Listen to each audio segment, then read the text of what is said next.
You see why I had no problem with her being Times Athlete of the Year? You see why I said that she should have been on Team USA? You see why I had to go off on the likes of Cheryl Swoops and others who were clearly distant and dismissive of her, no matter how much they try to deny it? There was resentment towards her, and here's why I said it was stupid. You can see why I had no problem with Caitlin Clark being named Time Athlete of the Year. You can see why I've said she should have been on Team USA. You can see why I had to speak out against some of the legends, like Cheryl Swoops, who seemed distant or dismissive of her. No matter how much they tried to deny it, there was obvious resentment toward her. And here's why I said it was ridiculous. Right now, the internet is buzzing, and Caitlin Clark is once again in the middle of it all. It's crazy how something so small can spiral into this. What she said in support of an injured rival has blown up into yet another social media war. WNBA fans, haters, keyboard warriors, everyone seems to have something to say.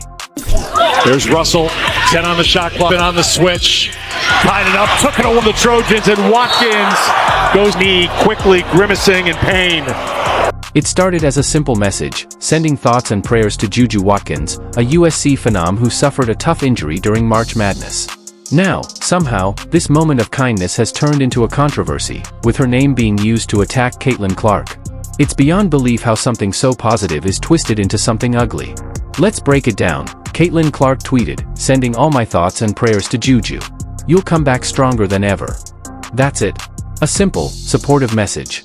But in the world of social media, especially within the WNBA community, it didn't stay that simple. Critics jumped in, claiming that Caitlin's use of the word kid was disrespectful, dismissive, even racially charged.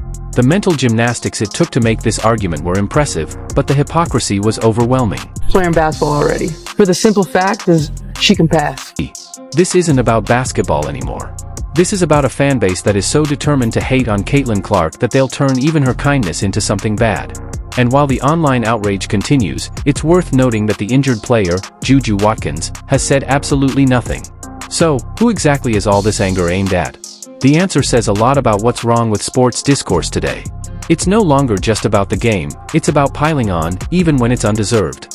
If you're tired of this nonsense, hit that like button. A lot of players in the country playing Division I basketball. Nobody scored more points in one game this year than you. That's the most. That's crazy. Yeah. More to come for sure. Yeah, Caitlin Clark who? No, don't do that. Okay. Don't do that. Much respect there. If you're tired of all the noise, share this with someone who needs to hear it and subscribe for the unfiltered truth. Let's dive in. It all started with a simple tweet from Caitlin Clark. After USC's JuJu Watkins went down with a scary injury during March Madness, Clark, being the competitor she is, showed some sportsmanship and sent her support. The tweet was short and heartfelt, sending all my thoughts and prayers to JuJu. You'll come back stronger than ever, followed by a red heart emoji. That's it. No hidden agenda, no drama, just a gesture of kindness.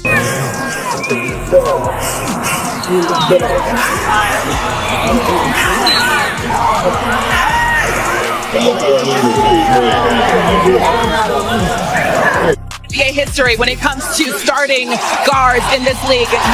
But, as often happens with Caitlin Clark, this moment of sportsmanship didn't stay simple. Almost immediately, the trolls arrived.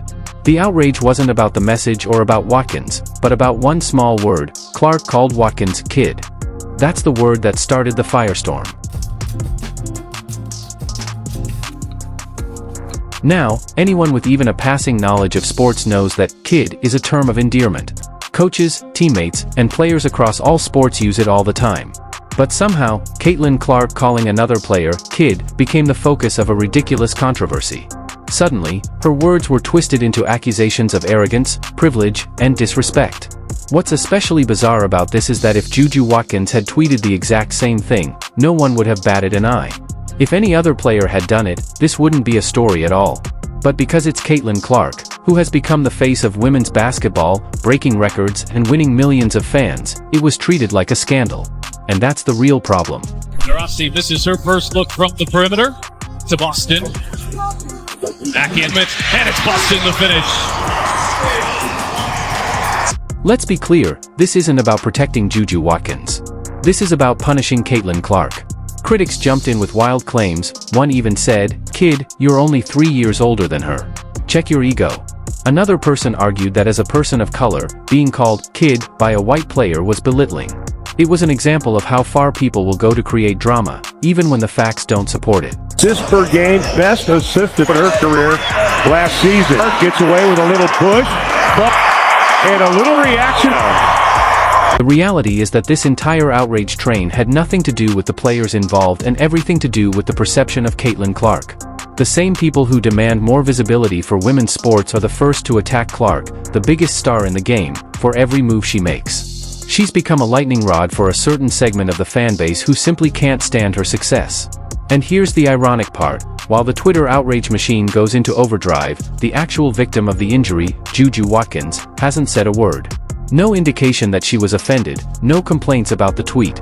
Yet, her name is being weaponized by others who don't have her best interests at heart.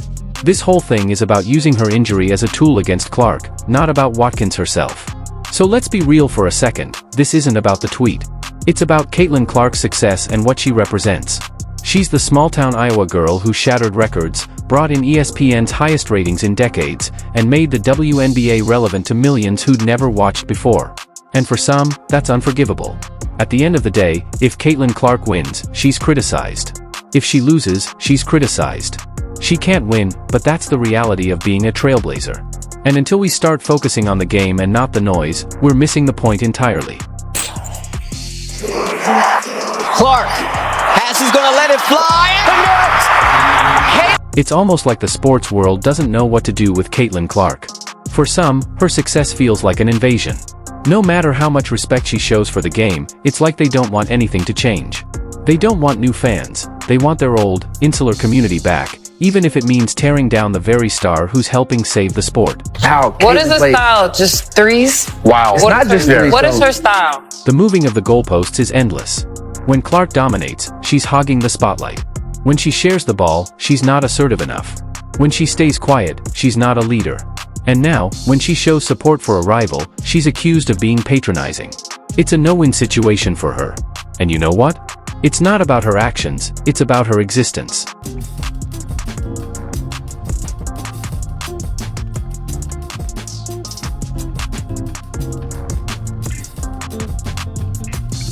Yes, race and identity play a part here. Caitlin Clark is a white, straight, Midwestern star in a league where many fans strongly identify with Black and LGBTQ+ culture. After a storybook college career filled with record-breaking moments, Caitlin Clark is ready to take her game to the next level, and for some, that's just too much to handle. The truth is, there's no version of Caitlin Clark they'll accept. From the moment she burst onto the scene, bringing millions of new fans to women's basketball, some of the longtime guard just can't accept the change. And while Caitlin Clark has never been anything but respectful, they've made her a target. This isn't about protecting JuJu Watkins or any of her rivals, it's about punishing Clark, the one who's shaking things up and bringing in the attention the league has long needed.